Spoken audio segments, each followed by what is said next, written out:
bênção para as nossas vidas. Eu inauguro esse tema, amados do Senhor, lendo para a igreja um texto muito conhecido, que se encontra no primeiro livro dos Reis, capítulo 18, de 20 a 22, somente. Depois conversaremos um pouco mais sobre esse texto na sua extensão. Então vamos ao livro de Primeiro Reis, capítulo 18, versículos de 20 a 22. Diz assim a palavra do Senhor: Então enviou Acabe mensageiros a todos os filhos de Israel e ajuntou os profetas no Monte Carmelo. Então Elias se chegou a todo o povo e disse: Até quando cocheareis entre dois pensamentos? Se o Senhor é Deus, seguiu. Se é Baal, seguiu. Porém o povo nada lhe respondeu. Então disse Elias ao povo: Só eu fiquei dos profetas do Senhor, e os profetas de Baal são 450 homens.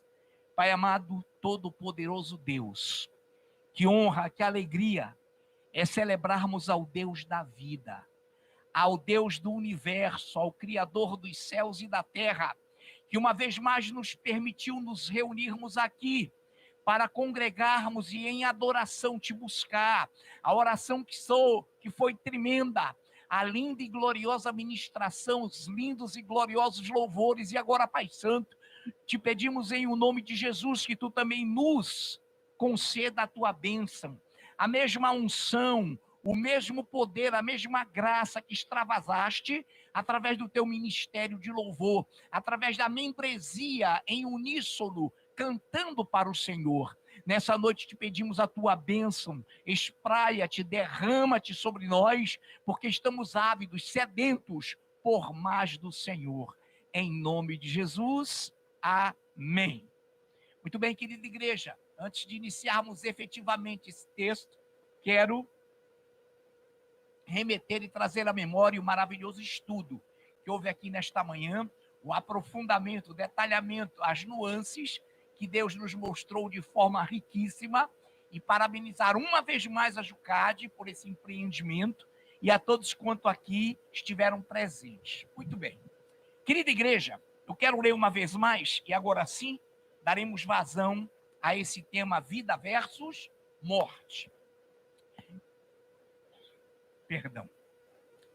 Então enviou Acabe mensageiros a todos os filhos de Israel e ajuntou os profetas no Monte Carmelo. Então Elias se chegou a todo o povo e disse: Até quando cocheareis entre dois pensamentos?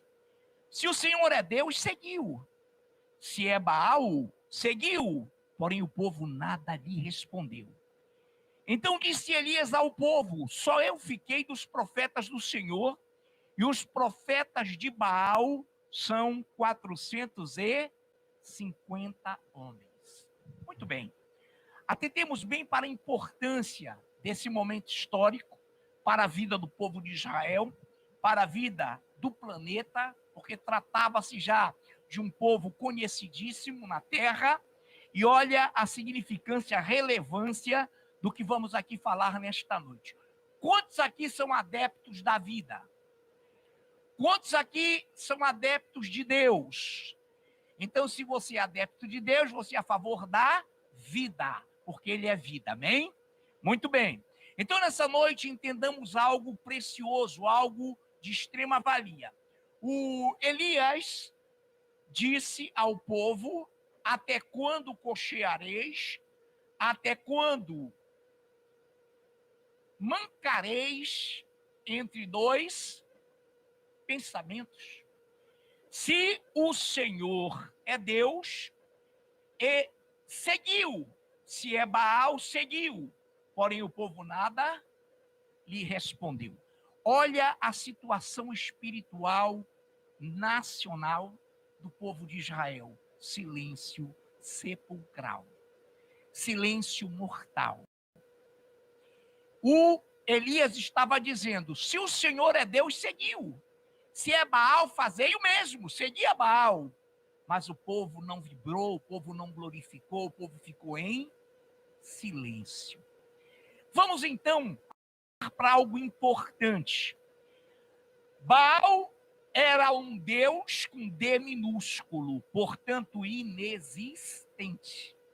Criador na mente humana, ou criatura do pensamento humano, e era um deus falso, que no plural eram os Baalins, ou Baalins, e a grafia é no singular, Baalim, que era um deus D minúsculo de morte. De morte. De morte. Qual a ideologia de Baal? Ele se dizia viril, macho, e era ele quem fecundava, possuía e tornava a terra grávida da sua virilidade. Então, a fertilidade, os produtos, a vida da terra era para o poder e a autoria do Deus, D minúsculo, Baal. E para que você tenha uma ideia, o povo estava oprimido, o povo estava com medo, o povo estava afrontado, o povo estava em silêncio, a tal ponto que quando Elias convocou os 450 profetas de Baal, e depois arrolado foram, porque Acabe e Jezabel mandaram mais 400 profetas dos postes ídolos. Então esse Deus Baal, o Deus da morte, impunha medo. Impunha o quê? Opressão.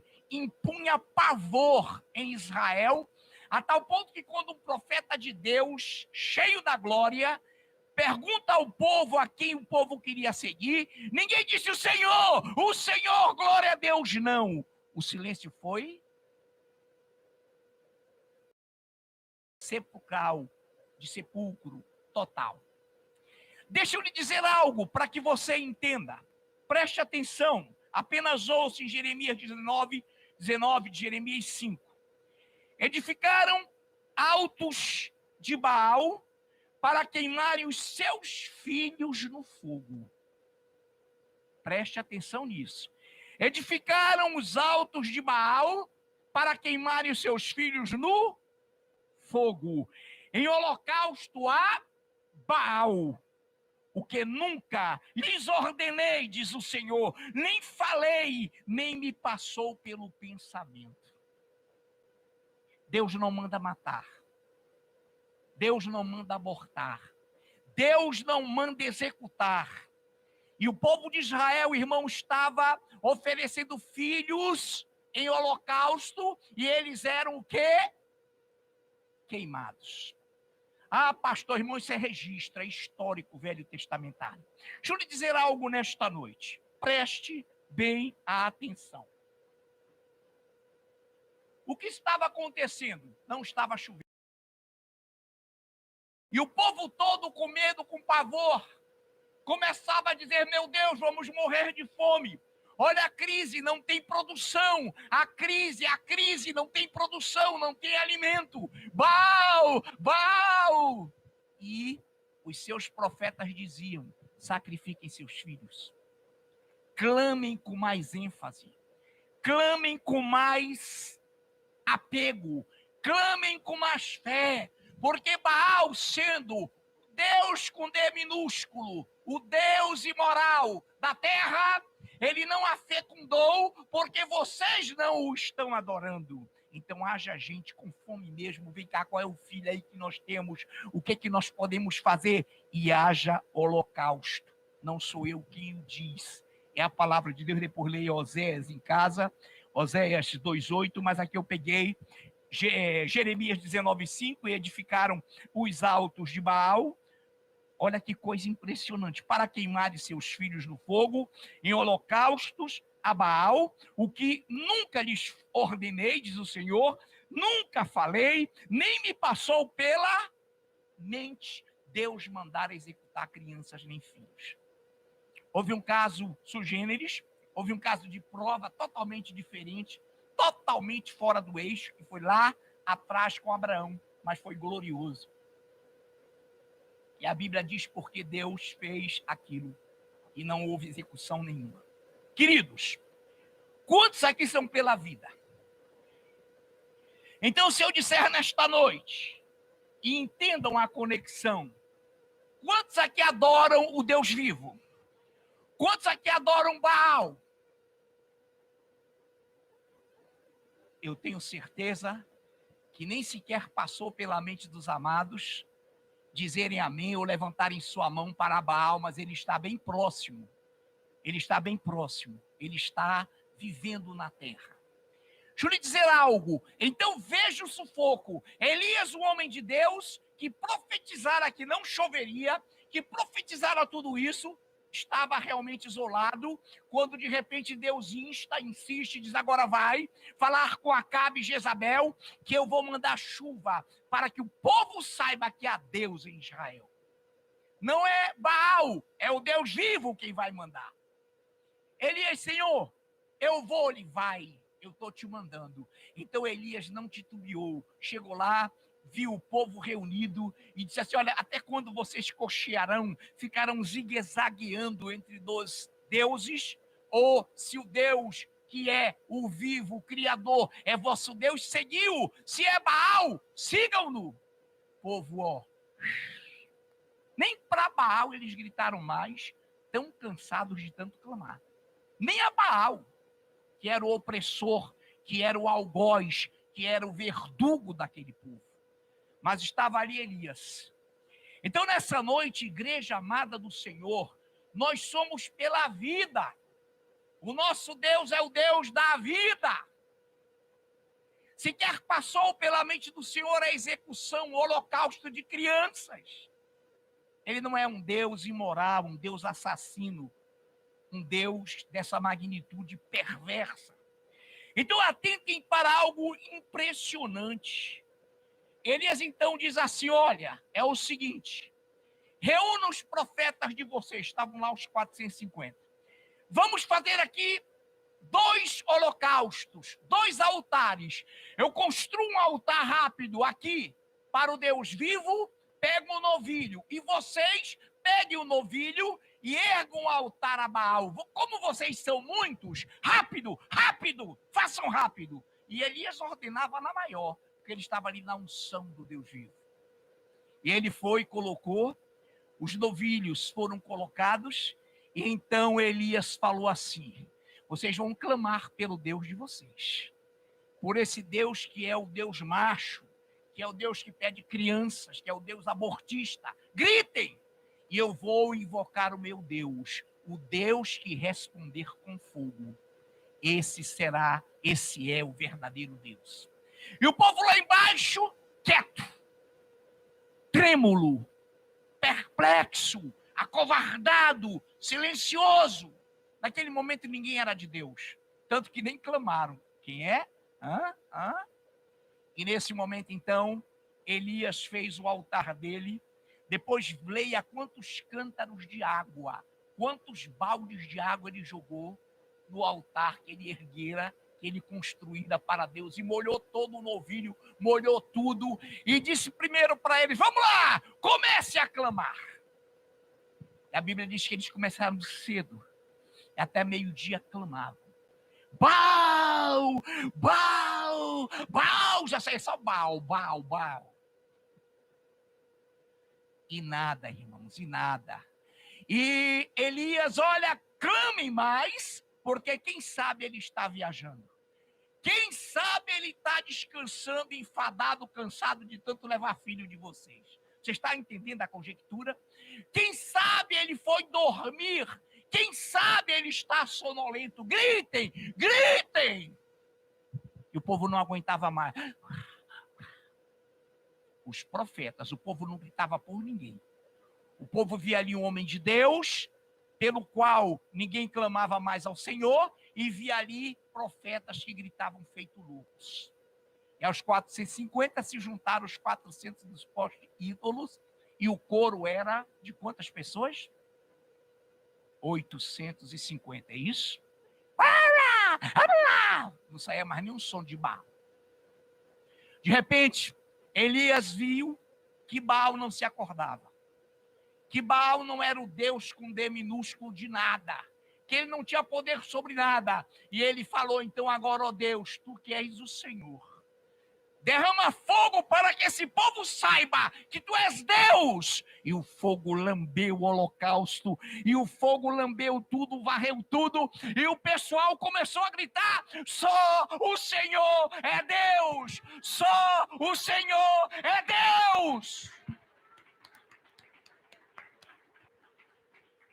E naquele dia Deus, através de Elias, resgatou a consciência nacional. Resgatou a consciência da nação. E o povo mudou a sua concepção. E o povo, em vez de propugnar por morte, por medo, por covardia, clamou pela vida. Só o Senhor é Deus. Baal não é nada. Baal é um mentiroso. Baal é um total fracassado. Só o Senhor é Deus. E naquele momento a consciência nacional foi despertada no povo. E o povo começou a adorar a Deus, porque ali houve a prova inequívoca de que só o Senhor é Deus. De que só Ele podia e continua podendo realizar tudo que nós, como igreja, como nação, queremos. E eu confio nele. Eu sou por Ele, porque Ele é o Deus da vida. Quem nesta noite é pela vida? Se você é pela vida, você é por Deus. Glórias a Deus, glórias a Deus. Nessa noite, dando continuidade, eu quero lembrá-los de algo impressionante também, para que a igreja traga a memória.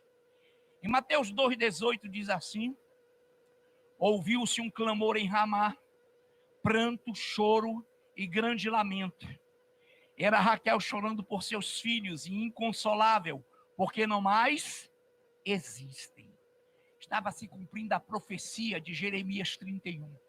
Herodes, o rei de Israel, estava querendo e mandou matar e executar todos os meninos até 2 anos, para que entre eles ele pudesse executar Jesus, cujos magos, cujos reis, que eram reis de províncias, não lhe disseram onde ele estava, nem como encontrá-lo.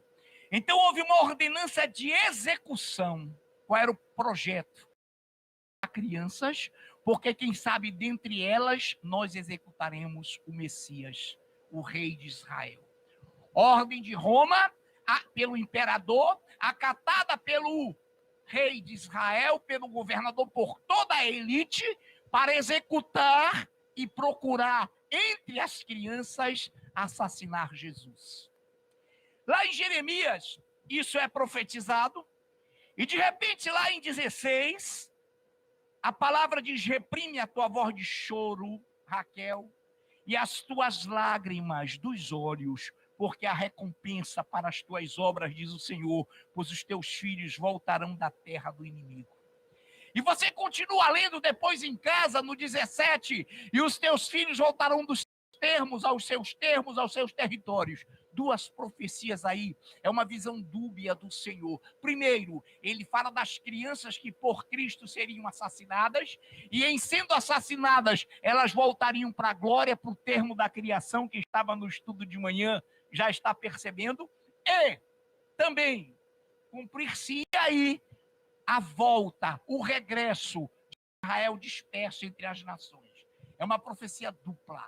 Mas o que eu quero aqui caracterizar é que o Império Romano, César Romano, todos eles eram Césares, Domiciano, Calígula, Nero, todos eram Césares, que queriam executar crianças, procurando matar entre elas o Senhor, o rei de Israel. Nesse momento, você já imaginou, igreja, se alguém dissesse: não, nós somos a favor desse desgoverno, mata, mata, mata, respeitemos as autoridades, Herodes é uma autoridade, Roma é uma autoridade, mata, mata, mata.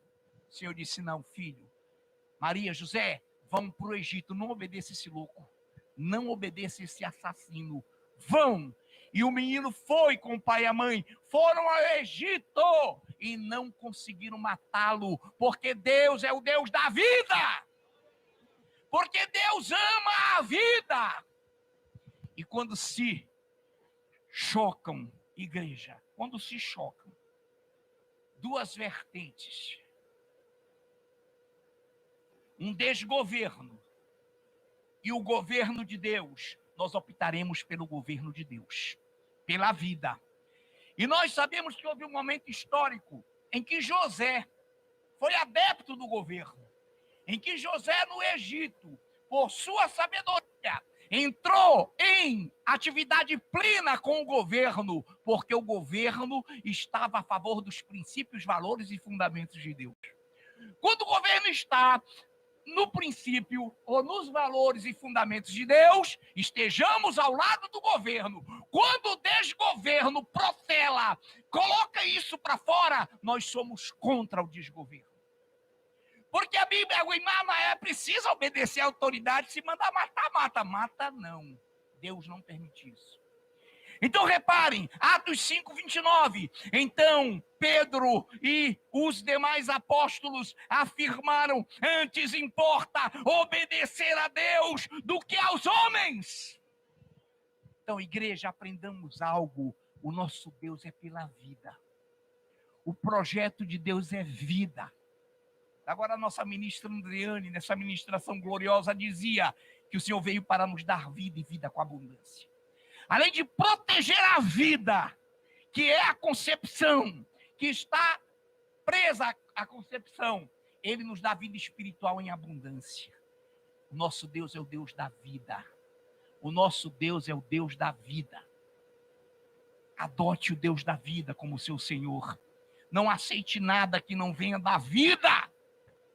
Porque Deus não é Baal, Deus não é assassino, Deus está sempre entronizado no seu trono. E quando se faz a vontade, quando se respeita os seus planos, fundamentos, princípios, Ele diz: associem-se, orem por essas autoridades, porque elas procedem de mim. Fora disso, não tem acordo. Não tem acordo. Você é igreja ou o que você é, Afrânio? Para mim, nós somos igreja. Conversava num grupo com uma senhora lá de Santa Catarina, não citarei o nome por ética, é claro, está nos assistindo. E com certeza, isso eu posso, que ela sabe. Ela dizia: meu Deus, eu estou com medo. Eu estava lá no lugar tal, tinha ido lá para o DF, estava lá.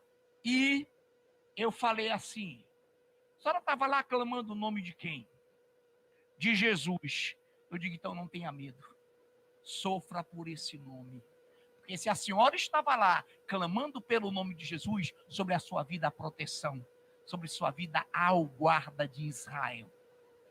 Milagrosamente, de uma forma linda, ela escapou daquele momento terrível e está na sua casa, e está colidindo, está começando a glorificar a Deus, totalmente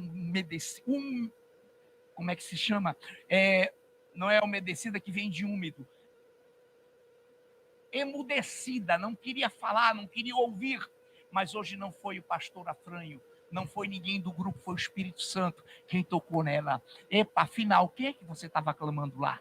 O Senhor. Então não se envergonhe desse nome. Querida, amada, igreja, o nosso Deus é pela vida.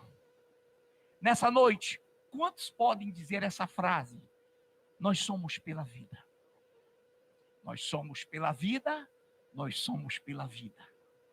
E na quarta vez, nós vamos dizer: porque o Senhor é vida. Amém? Vamos lá? Ensaiando? 1, 2, 3, e nós somos pela vida.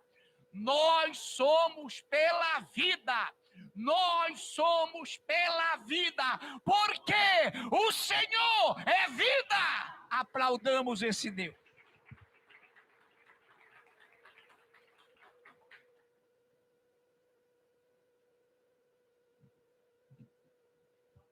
Não tremas, igreja. Você é povo de Deus e por sua causa Deus remove montanhas.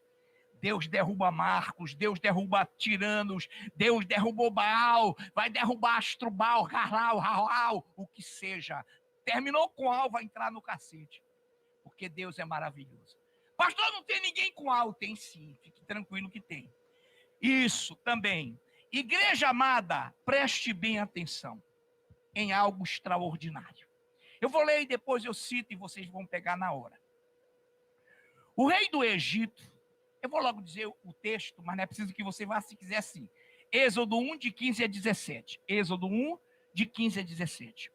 O rei do Egito ordenou as parteiras hebreias, das quais uma se chamava Sifrá e a outra Puá, dizendo: quando servirdes de parteira às hebreias, examinais, se for filho, matai-o, mas se for filha, que viva.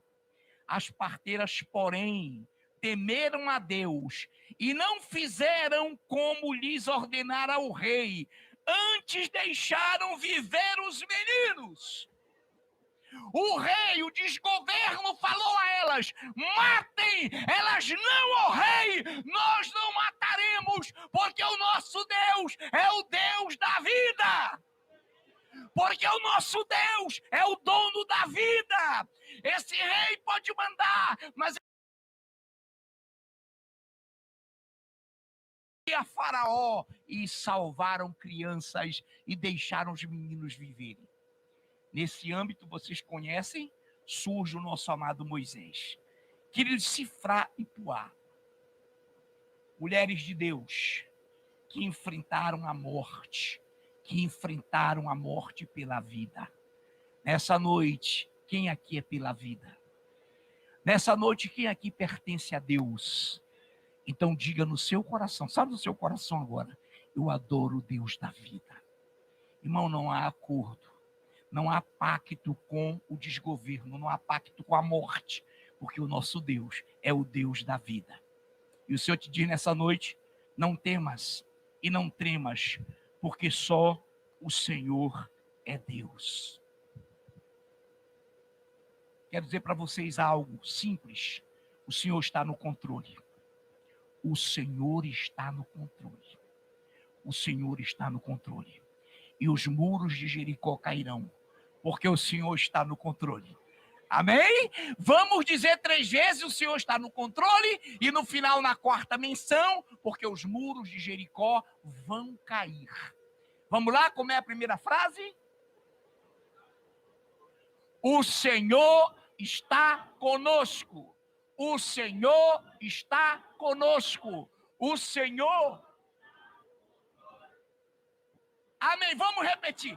Irmão, o erro foi meu. Agora. O Senhor está conosco, está também, mas é no controle. Agora vamos repetir no começo. O Senhor está no controle. O Senhor está no controle. O Senhor está no controle, porque as muralhas de Jericó cairão. Aplauda o rei. Esse lindo ministério de louvor suba. Venha e vamos louvar a vida, louvar o Deus vivo